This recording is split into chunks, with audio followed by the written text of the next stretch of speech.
que llevamos casi media hora de retraso por problemas de tráfico. Pues yo tenía preparado una pequeña intervención, pero lo que voy a hacer es pasar a presentar al compañero que directamente pues, nos hable del tema que nos trae hoy aquí, que además es un especialista en ello. Y nada más. Yo le cedo la palabra al compañero Antonio Romero y muchas gracias por vuestra presencia hoy aquí. Bueno, queridos compañeros y compañeras, queridos amigos y amigas, muchas gracias por haber esperado 15 o 20 minutos, porque es que hemos estado perdidos, hay muchas direcciones prohibidas en Palma del Río. Entras por una calle, tienes que ir dirección obligatoria a otra, hay obras, se nota que se acercan las municipales y se incrementan el estado de obras, y entonces hemos tenido algunas dificultades que nos han retrasado 15 o 20 minutos, que es lo que hemos perdido. Es para mí un honor, como siempre, venir aquí a Palma del Río. Cuando desde la dirección de Córdoba nos dijeron y me llamaron para que viniera, pues yo acudo encantado en esta ocasión para hablar de la Tercera República, del proceso constituyente hacia la Tercera República en España. España, nuestro país, es un país que ha vivido muy pocos periodos de libertades constitucionales, muy pocos periodos de libertades democráticas. España ha sido un país históricamente marcado por reyes absolutistas y canallas y por militares golpistas que han ahogado en sangre las ansias de libertad de nuestro pueblo. De los pocos periodos democráticos que ha vivido nuestro país, fue efímera la Primera República, no duró ni un año. Y en esa Primera República hubo mucha desavenencia entre los grupos republicanos, hasta tal punto que uno de los que fue presidente de la República, que hubo varios en poco tiempo, Estanislao Figueras, dejó una nota en el Consejo de Ministros que decía: señores, dimito porque estoy hasta los cojones de nosotros. Dijo de nosotros, no de los adversarios ni de los monárquicos, de los propios movimientos republicanos. Y cogió un tren, y era un político catalán, y no paró ni en Barcelona, se fue a Francia, a perder de vista a España y la experiencia de gobierno republicana, que duró muy poco. Luego, la Segunda República sí marcó sentimental y políticamente a nuestro pueblo y dejó unas huellas que permanecen en la actualidad. El 14 de abril de 1934, aunque las elecciones en realidad fueron 2 días antes, se celebraron elecciones municipales en España y ganaron los partidos progresistas, republicanos, y el rey Alfonso XIII se fue de España. Se proclamó la Segunda República y se nombró una comisión para que elevara al Parlamento de la Segunda República una nueva Constitución, la Constitución de la Segunda República Española. El poeta Antonio Machado recibió con una frase hermosísima la llegada de la Segunda República a España. Escribió lo siguiente: cuando los chopos echan sus primeras hojas y los almendros pierden sus últimas flores, de manera perfecta, de la mano de la primavera, sin derramamiento de sangre, así llegó la Segunda República Española. Y de esa manera se proclamó. La gente salió a las calles, los ayuntamientos los habían ganado los partidos republicanos, el rey se había exiliado y se había proclamado la Segunda República. Llegó una comisión del gobierno provisional que llamó a la Puerta de Sol, que estaba el Ministerio de la Gobernación, en la Puerta del Sol de Madrid, y le dijeron desde adentro, la guardia que estaba: ¿quién es? Y dijeron: la República. Subieron arriba, llamaron por teléfono a las provincias, izaron las banderas y la gente recibió la República con una gran alegría, porque la monarquía había estado aliada con las clases dominantes, la jerarquía de la Iglesia Católica, los terratenientes, los caciques, la oligarquía financiera madrileña, vasca y catalana, y todo lo que significaba lo más oscuro y lo más tradicional de la España caciquil. El pueblo estaba en el analfabetismo, sin libertades de ningún tipo, y el rey prácticamente era el representante de la grande oligarquía de nuestro país. España era un cortijo, una finca de la propiedad de los de siempre. En mi pueblo se estaba construyendo una subestación eléctrica a la salida de Humilladero, en la carretera que va de Málaga a Sevilla, todavía está allí, y la estaban construyendo unos albañiles de Córdoba, que serían especialistas en este tipo de construcciones. Y la gente iba de todos los... vivía mucha gente en el campo en el año 31 y venía al pueblo a celebrar la llegada de la Segunda República. Y se bajaron los albañiles de los andamios y se incorporaron al cortejo de los jornaleros y de los campesinos que venían al pueblo a una manifestación republicana. Y decía uno de los albañiles de Córdoba: a la mierda el de los palitroques. Y luego se descubrió que Alfonso XIII tenía un retrato oficial y tenía una pelliza, y en lugar de tener botones tenía una cinta de cuero con unos palitos que eran muy antiguos para botonar la pelliza, la chaqueta. Y entonces le llamaba el de los palitroques. Digo esta frase porque no dijo a la mierda al rey de España, o ya se fue Alfonso XIII, sino que dijo a la mierda el de los palitroques. Eso indicaba el desprecio con el que la clase obrera despedía al rey. Saludaba el que el rey se hubiese ido de España. Se redactó una constitución que es una constitución de 127 artículos y algunas disposiciones transitorias y finales. Uno de los textos más progresistas, hermosos y avanzados del constitucionalismo europeo y mundial. No había nada más avanzado en Europa ni en el mundo que la Constitución de la Segunda República, era de las más avanzadas. Tiene un artículo 1 muy hermoso que define a España como una república de trabajadores de todas las clases. España se constituye en una república de trabajadores de todas las clases en régimen de libertad y de justicia. Es un artículo precioso. Luego el artículo 6 se renuncia a la guerra como instrumento de política nacional. Se separa la Iglesia del Estado. Fijar la Iglesia del Estado, que la Iglesia lo había sido todo en España.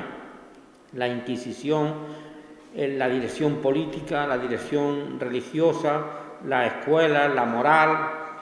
La Iglesia era todo en España. Y se separa la Iglesia del Estado. Todavía hoy el gobierno de Mariano Rajoy y el gobierno de Zapatero le han dado 11.000 millones de euros a la Iglesia Católica y mantienen un concordato preconstitucional firmado en la época de la UCD, cuando todavía no se había aprobado ni la Constitución del 78. Pues en aquella época se rompe con la Iglesia y se establece una república laica, se expulsa a la orden de los jesuitas en España.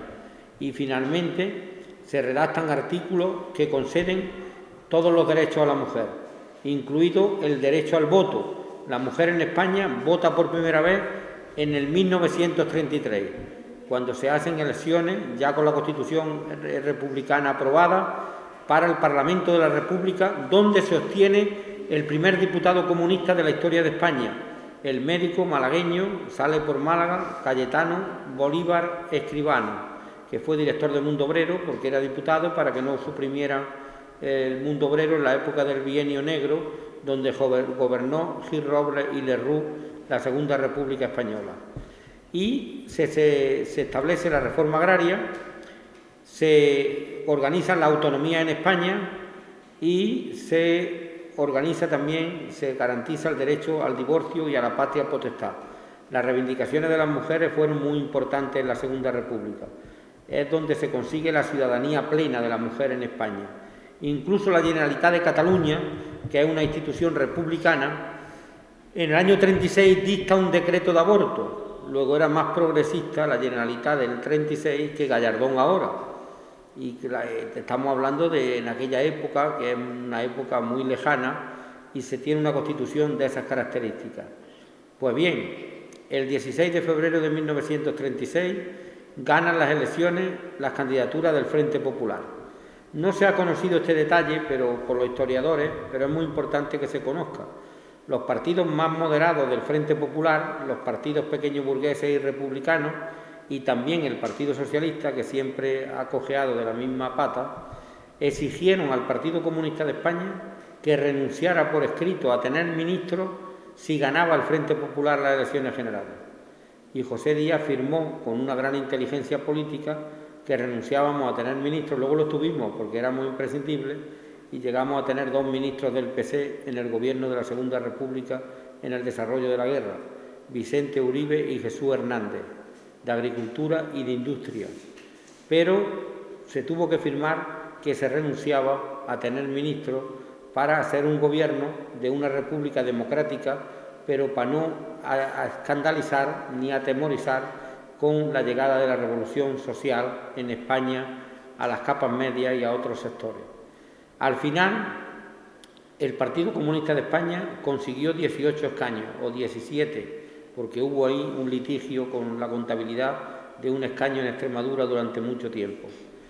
Y se formó el gobierno del Frente Popular el 16 de febrero de 1936 y se sublevó Franco contra la Segunda República el 18 de julio. Marzo, abril, mayo, junio, 4 meses hubo, antes no dejaron al gobierno ni de respirar. Y cuando se saltó Franco contra la República, pues contó con el apoyo de la ayuda internacional de Hitler y de Mussolini, con el apoyo y con las armas más modernas, contra una república de trabajadores que no tenían nada, escopetas de caza, alpargatas, no tenían medios, no tenían instrucción militar alguna, y la mayoría del ejército estaba con Franco y con los sublevados. Tenía una estructura fascista, africanista, y consiguieron que el golpe triunfara. Ellos pensaban que iba a ser un golpe de Estado más que una guerra prolongada, y fue el heroísmo del pueblo, el papel de la izquierda y del PC, con el 5º Regimiento y cómo se organizan las brigadas internacionales, lo que hace que la guerra se prolongue durante más de 3 años, dando un ejemplo de heroísmo al mundo entero y convirtiendo a Madrid en la capital de la resistencia y a España en la primera línea de la lucha contra el fascismo internacional, porque después de la guerra de España ya hubo que enfrentar a Hitler, a Mussolini a nivel europeo en una guerra durísima que llegaría a 1945 y que ahora se ha celebrado el desembarco de Normandía. El desembarco de Normandía, que no abrían el segundo frente pese a las peticiones de la antigua Unión Soviética, cuando habían pagado ya los soviéticos con 20 millones de vidas la entrada del ejército alemán, de los nazis, en la antigua Unión Soviética. Y cuando lo abrieron, se perdieron 200.000 vidas de los americanos que podían combatir en mejores condiciones porque tenían más medios y no habían participado en la guerra durante largos años. Pero abrieron el segundo frente cuando los tanques estaban llegando a Berlín. Si se tardan en abrirlo, los tanques del Ejército Rojo hubieran llegado a París. O sea que tardaron mucho en abrir el segundo frente. Eso indica la necesidad que tenían los Estados Unidos y Gran Bretaña de debilitar a la antigua Unión Soviética. Pero siguiendo con nuestro relato, España termina la Segunda República, termina con la victoria del franquismo y se establece una represión terrible de cárcel, de exilio. Se calcula que hay en España cerca de 120.000 personas en las cunetas, enterrados en fosas comunes. En Andalucía hay, según el mapa de fosas comunes, cerca de 700 fosas comunes y 50.000 andaluces y andaluzas enterrados en ellas. Entre ellos, 2 personajes ilustres, Blas Infante y Federico García Lorca. Es el segundo país del mundo en número de desaparecidos. Tenemos fosas comunes con más personas fusiladas que en la guerra de Yugoslavia, que ha sido reciente y ha habido también masacres de ese tipo, pero somos el segundo país del mundo en desaparecidos. Y todavía están en las cunetas los que defendieron el gobierno legal de la Segunda República en España. Y todavía el PP no ha condenado el franquismo, ni ha trabajado para que se recupere la memoria histórica. Ahora en las consejerías de la Junta que lleva Izquierda Unida, entre ellas la de la vicepresidencia que lleva Diego Valderas, tiene adscrita la Dirección General de la Memoria Histórica, que tiene rango de Dirección General, que la lleva un compañero cordobés, Luis Naranjo, muy bien preparado y muy capaz, con un compañero de Granada, Juanfra Arenas de Soria, y que están haciendo una labor extraordinaria para recuperar las fosas comunes.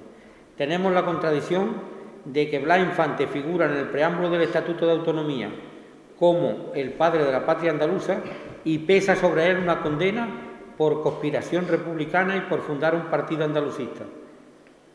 ¿Cómo es posible que haya una condena sobre él en vigor y que al mismo tiempo esté proclamado en el Estatuto de Autonomía padre de la patria andaluza? ¿O cómo es posible que esté condenado Miguel Hernández o que estén condenados montones de republicanos por auxilio a la rebelión cuando defendieron un orden constitucional republicano, legal, democrático, elegido democráticamente por el pueblo, frente a los golpistas y a los generales traidores?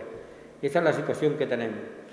Ahora, en España, cuando se hace la transición, el rey, que ha venido a España a formarse en la Academia de Franco, viene y es nombrado heredero.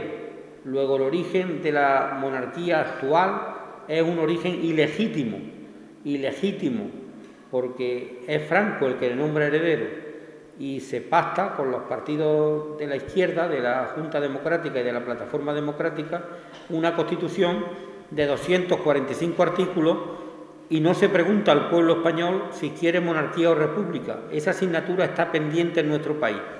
En Italia, cuando cae Mussolini, se hace un referéndum para que el pueblo italiano diga si quiere monarquía o república. Decide en referéndum una república y se hace una constitución republicana. En Grecia, cuando cae la dictadura fascista de los coroneles apoyada por Constantino de Grecia, el hermano de la reina Sofía española, se hace un referéndum, el pueblo griego decide la república y se hace una constitución republicana. En España todavía no se ha preguntado en referéndum si el pueblo español quiere monarquía o república. Tuvimos que votar un todo, un paquete que era la Constitución, donde el modelo de Estado se mezclaba con la libertad sindical, las libertades políticas, el derecho de reunión, el derecho a la manifestación, el acceso a la autonomía de los pueblos de España, el derecho a la vivienda, el derecho al trabajo y una serie de derechos sociales que se incluyeron en aquella Constitución. Pero había que tragarse la monarquía y se incorporó como heredero de Franco. Franco nombró heredero que los reformistas del régimen, cuando pactaron la transición, lo hicieron suyo y lo impusieron. El rey tiene además una opacidad enorme en el manejo de su patrimonio económico. Ha publicado el New York Times una noticia extraordinariamente importante. El rey de España, Juan Carlos I, tiene una propiedades y una fortuna valorada en 2.200 millones de dólares. La prensa belga ha dicho que puede valorarse su fortuna en 1.800 millones de euros. Si vino con una mano delante y otra detrás a formarse bajo las academias franquistas militares de Zaragoza y otras, ¿cómo es posible que haya acumulado esa fortuna? Hay que tener en cuenta que ha tenido 3 administradores, que son Javier de la Rosa, Prado y Colón de Carvajal y Mario Conde, los mejorcitos de cada casa. Los 3 han estado en la cárcel por chorizo y los 3 han sido los que le han manejado su fortuna personal. Tenía una herencia de su padre en fondos en Suiza, en fondos reservados, en secreto bancario, y al mismo tiempo es necesario que explique el origen de esa fabulosa fortuna. Luego nos encontramos con que el rey, el 23F, dice que salvó a la sociedad española del golpe de Estado, cuando él estaba en el golpe de Estado. Hay 35 cintas grabadas de conversaciones con la Embajada de Estados Unidos y hay unas actas del juicio del 23F a los golpistas del 23F, a Tejero, a Milán del Bosch, a Armada, que explican allí las conversaciones con el rey, quién estaba en el golpe, y la han declarado secreta durante 55 años en España. Si fuésemos ingleses ya sabríamos lo que pasó en España el 23F, porque cada 30 años se desclasifican en Inglaterra todos los papeles secretos.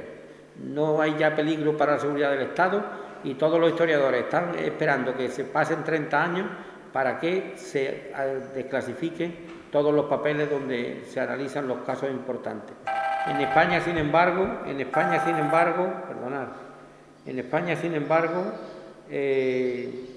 no... Vamos a ver.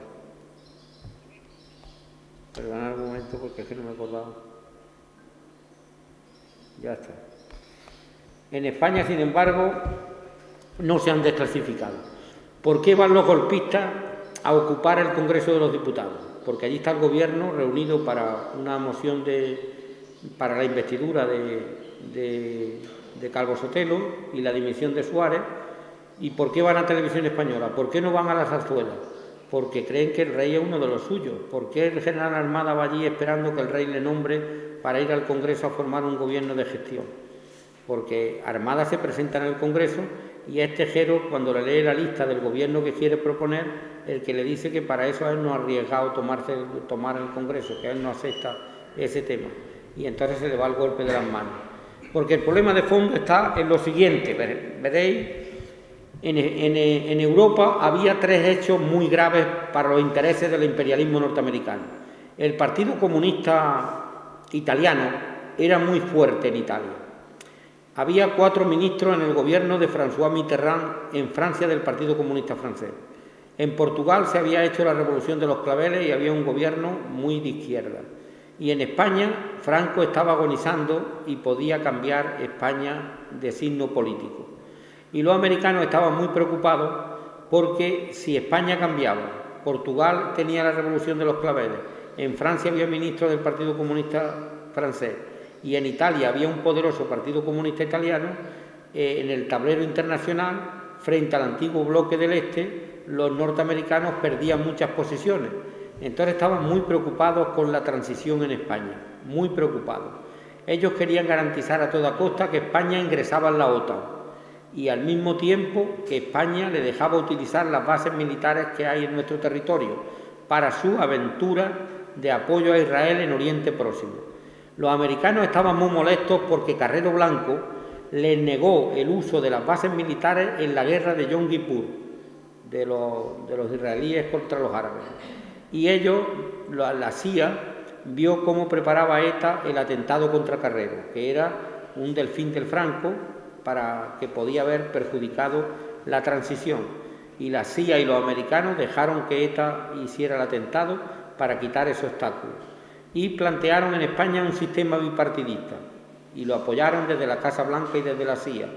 Dijeron que Felipe González le servía, que podía cumplir, pero tenía que ser menos radical, tenía que abandonar el marxismo y garantizar que entraba España en la OTAN, y entonces apoyarían a Felipe González a través de Willy Brandt y de la socialdemocracia alemana, dándole dinero, apoyo, etcétera. Fabricaron un líder, incluso le dieron 2 policías de los servicios de Carrero Blanco para que escoltara a Felipe González en la clandestinidad. Fijaros qué clandestinidad tenía Felipe González, apoyado por los americanos y por el propio régimen como relevo, diseñando el bipartidismo de cara al futuro, y ellos apoyaban a Suárez.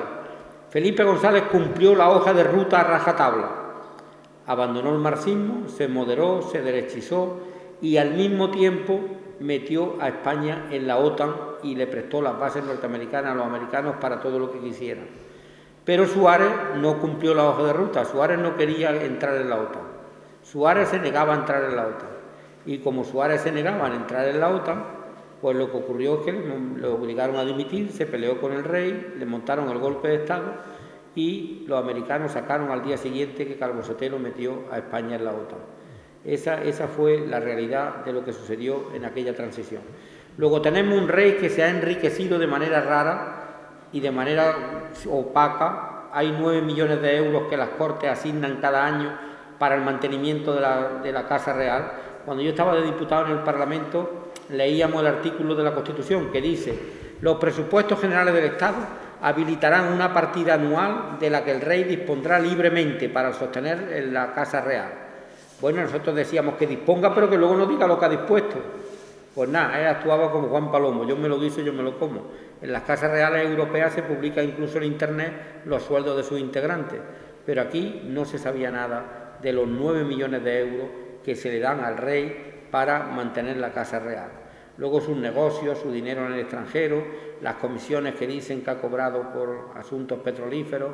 El otro día había una fotografía en el Golfo Pérsico con todos los árabes y estaba el rey en medio, y el periodista, que era muy inteligente, puso un pie de foto que decía: los amigos del Golfo, y estaba el rey en medio. Pero al final el rey es muy opaco en los temas económicos, no hay transparencia, y luego no está claro su papel en el 23F. Pero al mismo tiempo la monarquía es ilegal, de acuerdo con el derecho internacional. El artículo 1 y el artículo 2 de la Declaración Universal de Derechos Humanos del año 1948 de la ONU explica con claridad que no puede haber discriminación, que los hombres nacen iguales en derechos y deberes. Todos los hombres y mujeres son iguales en derechos y deberes. No hay ninguna persona con privilegios una sobre otra, ni por razones de raza, ni de religión, ni de ideas políticas, ni de nacimiento. Luego, la monarquía española es contraria a los derechos humanos. Es contraria también al artículo 14 de la Constitución española, que establece que todos los españoles son iguales ante la ley. Y es contraria al artículo 23, que establece que todos los españoles tienen derecho a presentarse a la elección a cualquier cargo institucional, a elegir y ser elegidos. Aquí tenemos la jefatura del Estado acotada por una familia que la hereda como si fuese un cortijo. ¿Cómo se puede heredar un Estado como si fuese un cortijo? ¿Cómo puede nacer un niño o una niña con la escritura de jefe de Estado debajo del brazo? Eso es inmoral, es antidemocrático, eso no es sostenible. Por eso es muy importante que en España haya un referéndum para ver si la gente quiere monarquía o república y que la república se establezca para que la gente elija desde el alcalde o la alcaldesa del pueblo al presidente de la república o a la presidenta de la república. Eso de que una familia por la vía de la sangre elija al nieto, al hijo, el hijo al nieto, al bisnieto y esté siempre la familia al frente de la jefatura del Estado no es de recibo. Luego está claro que el rey tenía una gran estima porque los medios de comunicación le habían fabricado una imagen de que había salvado a España de los militares y del golpe de Estado de caer en una nueva dictadura. Pero en la última encuesta, por eso este cartel lo habéis titulado muy bien Jaque al Rey. Jaque al Rey en las encuestas, porque tenía una valoración del 0 al 10 de 8,5 o 9, notable o sobresaliente. Cuando se le preguntaba a los españoles y a las españolas qué valoración hacían del rey y de la Casa Real, del 0 al 10, pero ahora tiene un suspenso clamoroso, el 3,7 y el 2,9 en algunas otras. Desde que mató el elefante en Bosana, que dice un amigo mío en mi pueblo, Antonio, otro elefante más, ya tenemos aquí la Tercera República. Y el otro día tenía una viñeta que decía: los elefantes de Bosana saludan a todo el pueblo español para el año nuevo menos a uno. Pero la verdad es que lo del elefante, lo de Corina, lo de su hija, en la corrupción, porque además su hija es la única que sabe de cuentas, que ahora está imputada de verdad, porque el otro no sabe nada más que de balonmano. La que lleva las cuentas es ella, que por eso trabaja en la Caixa. Y entonces no es posible que diga que no conocía las actividades de su marido. Aquí la justicia debe ser igual para todos y debe formar parte de este tema. Luego tenemos una monarquía en jaque y tenemos las personas que tengan menos de 54 años, es decir, la mayoría absoluta del país no votó la Constitución del año 78. Luego no tienen por qué sentirse vinculados a ella. ¿Cómo han actuado la gente en la abdicación del rey? Fijar, el rey no tenía pensado irse. Dicen que le costó mucho trabajo al PP y a Felipe González, que ha jugado un papel clave, convencerle para que renunciara, para que entrara su hijo y para que le diera un impulso a la monarquía que estaba bajo mínimo. Y es que en las elecciones europeas, las fuerzas políticas que están contra el bipartidismo, le hemos dado una derrota muy seria al bipartidismo. El bipartidismo ha caído por debajo del 50% de los votos. Luego las golondrinas no traen la primavera, pero la anuncian y están preocupados por lo que pueda pasar en los próximos procesos electorales. Puede bajar bastante el bipartidismo monárquico y corrupto que se ha instalado en España. Y nosotros tenemos que poner sobre la mesa un proceso constituyente. Nuestra idea es: España necesita una enmienda a la totalidad. Los problemas de España no se resuelven con enmiendas parciales. Pero fijaros, ellos que no querían tocar la Constitución apenas sí la han tocado para el artículo 135, para pagar la deuda y garantizar a los bancos sus beneficios antes de que las personas reciban atención sanitaria o educación pública y gratuita de calidad.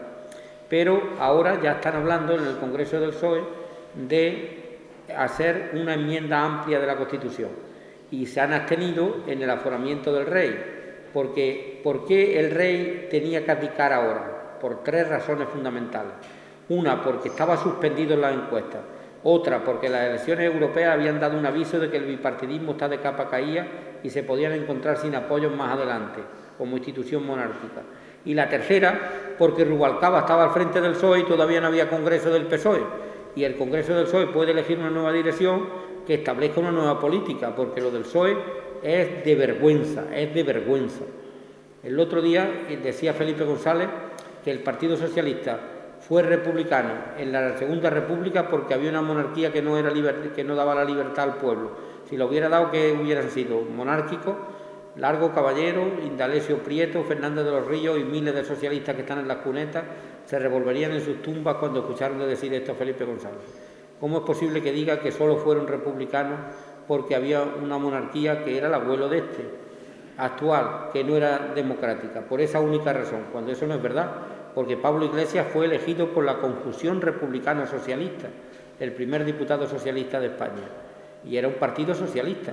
Ahora dice Pachi López, nuestro partido es republicano, pero nos hemos comprometido con la monarquía y tenemos que apoyar la sucesión. Y le dice otro contestándole en internet, dice, hombre Pachi, no te rías de nosotros. Eso es como si yo digo, yo soy vegetariano, pero he hecho un compromiso con mi carnicero y me harto de pinchitos, de chuletas de Ávila. Eso no... Si eres republicano tienes que demostrar que eres republicano. Es muy grave la actitud del PSOE. Es más, la monarquía continúa en España por la actitud del PSOE, porque incluso hay una parte de la derecha española que no es monárquica. Y lo que nosotros queremos establecer es más democracia, más calidad de la democracia. ¿Qué república queremos? Queremos una república laica, queremos una república municipalista, queremos una república federal, queremos una república social que defienda al sector público y defienda lo común, la sanidad, la enseñanza, etcétera, pública. Y queremos una república feminista, porque sin las mujeres no hay futuro. Yo estoy convencido de que vamos a avanzar bastante. Hay un amigo que dice que muy pronto solo quedarán los reyes de la baraja. En el mundo hay 200 estados con asiento en la ONU y no superan las 29 monarquías lo que hay en el mundo. Hace muy poco cayó la de Nepal, allí en el Himalaya, en Asia, y se proclamó la república. Por lo tanto, hay una situación política favorable a que avancen las ideas republicanas. El miedo está cambiando de bando. El otro día yo decía en una carta abierta a la ciudadanía que la derecha ya ve fantasmas de miedo que tienen sobre el resultado de las europeas. Y decía en un párrafo que ven la barba de Fidel Castro por todos sitios, los chándar bolivarianos por todos sitios, el cuello de Mao de Cayo Lara, y ven piojos en la coleta de Pablo Iglesias. Ven de todo, porque el miedo ha cambiado de bando. Y están tomando medidas autoritarias, ilegales. El otro día en Madrid, no dejar pasar a una chica que llevaba una chapita republicana o entrar a las casas de la gente para quitarle de su balcón una bandera republicana, cuando eso es anticonstitucional. La bandera de la Segunda República es una bandera plenamente constitucional de la historia de España. No es la oficial, no puede estar en la presidencia de actos oficiales de acuerdo con la Constitución del 78, porque esa establece otra bandera, pero sí puede estar en los actos partidarios, en la calle, en las viviendas, en las sedes sociales, etcétera, etcétera. Hay jurisprudencia en ese terreno, pero tienen miedo porque nunca la República ha estado tan bien defendida y la gente con tanta gana de decidir, porque hay una idea que es central y que debemos plantearla en todos los debates. No hay que ser de izquierdas para ser republicano. Se es republicano si se es demócrata. Un demócrata honesto tiene que ser republicano, porque no puede tolerar que se elija una persona por ser el hijo de una familia concreta. Tiene que estar de acuerdo a que todo el mundo tenga elección, sea elegido. Por eso nosotros queremos una república federal de trabajadores, una república que luche contra la corrupción, que establezca una solidaridad con el trabajo, una república que es muy necesaria en España. Y en España cada día hay más partidarios de la Tercera República. Cuando nosotros empezamos a la red de municipios por la Tercera República, nadie daba un duro por el debate republicano. Y hoy en todas las encuestas la gente quiere decidir, tiene derecho a decidir, y la gente quiere que en España se proclame la Tercera República, porque hay una serie de problemas graves que han hecho fracasar la transición del año 1978. La Constitución actual ha fracasado. Su modelo se ha erigido en una monarquía bipartidista y corrupta, donde el interés que se defiende y se ampara es el del capital, el de la troika, la política neoliberal. Fijaros en el caso de la vivienda. La vivienda es un derecho humano, un derecho constitucional y un derecho estatutario. La consejera nuestra, Elena Cortés, la mejor consejera del Gobierno, hizo una ley para que las viviendas vacías de los bancos se le expropiaran a estos temporalmente para 2 o 3 años y se le entregaran familias sin vivienda. Cuando Botín vio aquello, vino Balao y le dijo a Rajoy: tienes que hacer un recurso al Tribunal Constitucional y parar esta ley, porque los bancos perdemos mucho si nos expropian las viviendas. porque tenemos las viviendas como aval económico en nuestros balances. Y el Tribunal Constitucional se reunió, le hizo caso a Botín, a la banca privada, le hizo caso a los grandes empresarios inmobiliarios y dijo que perdía mucho la banca si la vivienda se expropiaba por la Junta de Andalucía. Entonces paralizó la aplicación de la ley, sin pronunciarse sobre el fondo, la paralizó. El Tribunal Constitucional quedó a la altura de Botín, es decir, del betún, y demostró que tenía una actitud al lado de los ricos, de los propietarios, de los bancos, de las viviendas. Porque la mayor prevaricación jurídica, moral, ética y política es permitir, con los brazos cruzados, que haya miles de familias sin vivienda y miles de viviendas vacías. Y al final se ha hecho bien. Todas las familias de la Corrala de Sevilla están ingresadas, no se había hecho mal legalmente. Ya tienen todas viviendas. Eso nos lo han dicho los periódicos, ahora no hablan de ello. Se revisaron todos los casos, ya están todos. Ahí se ganó el pulso, le dijimos que nos íbamos del gobierno si no devolvía las competencias a Elena Cortés, la presidenta de la Junta. Maillo estuvo ahí muy bien, echó un pulso muy serio, porque la opinión del PSOE era, hombre, por 4 culpas, por 4 matados va a romper Izquierda Unida al gobierno. Pues claro, porque no eran 4 matados, eran 4 familias que la necesitaban y era el ejemplo que se estaba dando a toda España, que era la necesidad de que la gente tuviera vivienda y que no puede dejar a la gente debajo de un puente con las viviendas vacías. Por eso, queridos compañeros, queridas compañeras, yo estoy convencido de que la República está cada vez más cerca, desde el punto de vista intelectual, político, desde el punto de vista de que ahora las próximas elecciones municipales Izquierda Unida las quiere plantear como elecciones por ayuntamiento que estén a favor de un proceso constituyente en España. Ayuntamientos por un proceso constituyente. ¿En qué elecciones se va a dar el plebiscito en España para tumbar a la monarquía y abrir un proceso constituyente? No lo sabemos. Si va a ser en unas municipales, si va a ser en unas generales, si va a ser en unas europeas, pero en unas elecciones de estas próximas el pueblo va a votar de manera que sitúe el futuro de España en manos de las fuerzas constituyentes y republicanas. Y de esa manera haremos un proceso, como en algunos países de Latinoamérica, de redactar una nueva constitución. España tiene un modelo agotado. Este modelo no sirve y el bipartidismo ya está herido de muerte. Jaque al rey, jaque al bipartidismo y jaque al modelo neoliberal. Ellos tienen una hoja de ruta y nosotros otra. La hoja de ruta de ellos es salvar la monarquía, salvar el bipartidismo y aplicar una política neoliberal que empobrezca al 80% de la población y se cargue las capas medias. Este capitalismo es tan voraz que se carga las capas medias, no deja existir las capas medias. O los hay muy ricos, o trabajadores todos, con una parte muy grande en la exclusión y en la pobreza. Por eso yo creo que la hoja de ruta de este bipartidismo que quiere salvar la monarquía, salvar el sistema bipartidista y hacer una política de la troika neoliberal, se va a encontrar con la horma de sus zapatos, que es un proceso constituyente hacia la Tercera República, con una democracia de calidad, más participativa y con unas fuerzas políticas que apoyen ya claramente la lucha por la Tercera República. Según las encuestas las vamos a tener y eso es lo que vamos a conseguir. Muchas gracias por la atención prestada.